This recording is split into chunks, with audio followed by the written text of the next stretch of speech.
Welcome to the next episode from Autogefühl, here from the Paris Motor Show this year. And we're here with the all-new Ford S-Max. This is really an all-new model, so no facelift, really all new.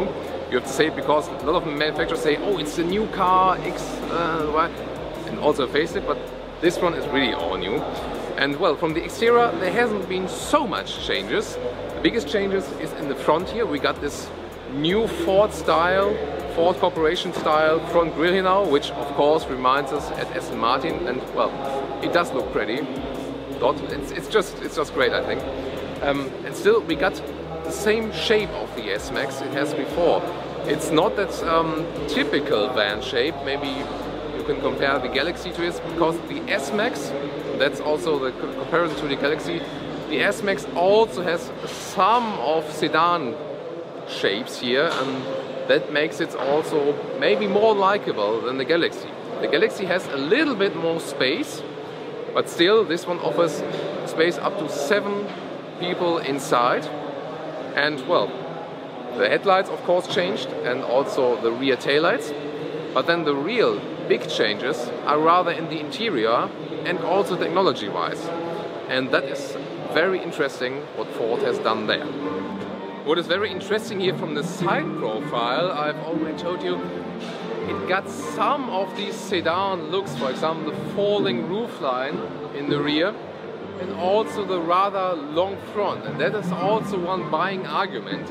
For example, I talked to my taxi driver here in Paris, and he is thinking about buying a new car, and he was also thinking about buying the new Ford S-Max, because he says, well, maybe the Galaxy, it looks too vanish for me. I want to have this kind of nicer design look, also with the falling roofline. So that could be an argument to go for this car especially. And I think the new headlights and also the new front grille makes the car rather dynamic, and it has to be the case nowadays for the vans, because the competition is very great, especially also now in this segment. Everyone is kind of rediscovering the van segment, and is also making the vans very beautiful, because so far it would be like just a decision, do you take a beautiful car or do you take a van? But now you can finally combine these two arguments.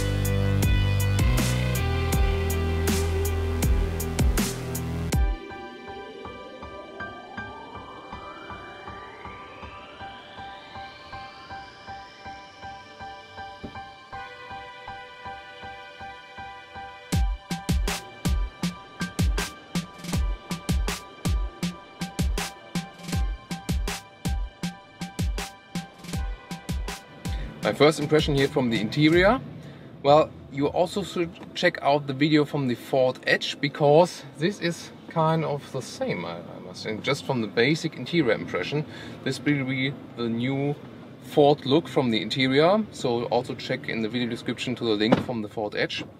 In general, it looks quite clean, because finally we got a huge screen here in the central console, and that removes a lot of buttons. So before, the Ford interior used to have a lot of buttons, and it wasn't so clean, not so nice. This has improved here now with the new Ford Sync 2 system. In general, you got very spacey surrounding here in front, especially with the extra window here. And that is also this classical style of this traveling van. The seating position, I must say, I would, well, the back is a little bit too voluminous for me, I think. And you see, there's not so much headroom, I think. From this perspective, you can better see the new screen here now as well. It's all controlled via touch. For example, here it's for all the telephone function, GPS, and also the seat heating. It's all done here. And I think this is kind of the very clean solution. So in general, what else is there technology-wise? For example, we got here, this is the new adaptive steering by Ford. The first time a model in Europe received that steering. And it's just a system that when the car goes slow, it's easy to turn the steering wheel and it goes faster, then it becomes more stiff. So we didn't have done that technology here yet. About the seats, it's... no more sound now. About the seats, the specialty is that you got over 30 combination how you can fold up and fold down the seats. That's a very clever system. I must say there shouldn't be too much space for 7 persons because the last seats are just for very small children, in my opinion. And we'll do a seating check in the rear compartment soon as well, because that's also a crucial factor here for this car. What is very interesting technology-wise is also, especially in the US, customers demand that they can do something to control their children when they first drive their car. And in this case, if you have the second key, you can have a program where with the second key, for example, the audio system is controlled in its loudness. So your children don't hear too loud music, and they can also not turn off certain functions. For example, we got a lot of new assistant systems here. For example, lane, and you keep the lane. Also, a new front collision alert is included here. Also a park pilot, and also when you're parking out of the box, that the crossing traffic is controlled. That's all in here, optional partially for this traffic control systems. And you can, with this children control mode, you can set it up that they always stay online. And so this is kind of a very funny way to control maybe learning drivers. I think it wouldn't be accepted in Germany in that case. That's maybe a cultural thing. Tell us what you think about this system. But I think in the US it is more accepted to integrate such stuff in here. And now let's take a look at the rear compartment. Well, it's good here that you can open the door almost 90 degrees, so you have an easy entry here in the rear compartment. This is this easy fold system here now, and you see this one moves up as well. You have to push it a little bit, and then you can also sit down. You have a relatively high seating position that will be very comfortable for long rides especially, but I must say in the rear compartment it's not that good for really tall people, because the nice panoramic roof, you see it's just one way all the way. It's very nice, but that reduces the headroom here, and also the seats are quite short. So I think it's very perfect for children because you sit higher and have a good overview, and it's very relaxing here. Also sunshades are available for here, but not that good for tall people. And for example, this middle seat can also be folded up and down again, so that's all quite easily done, and so this car is very versatile. But I think I would not recommend it if you're just traveling with 4 or 5 adults. Then you should maybe still go for the Ford Galaxy in comparison to that. Here you can see now one combination, so there's not really space for the last passengers, 6th and 7th passengers here. So this is just like for emergency case, maybe we get very small children and go with a lot of people to the soccer club or whatever, but that won't ever work for the adults. We've seen it, for example, also in the Fiat Fremont review we've shown you recently. That's just for the emergency case, in my opinion.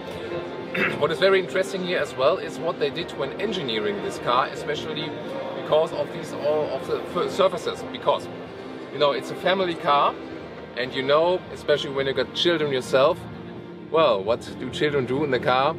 They don't always behave well, and they maybe scratch some of the surfaces or spill something over. And at Ford there's a special technique. They got kind of a small ball which is put in with the nails, and then they put it over the surfaces like 300, 600 times and see what happens. And these surfaces are especially equipped that they are very durable, especially for family purposes, and that is ensured with this very drastic technique they use in the Ford lab. It's a very interesting thing.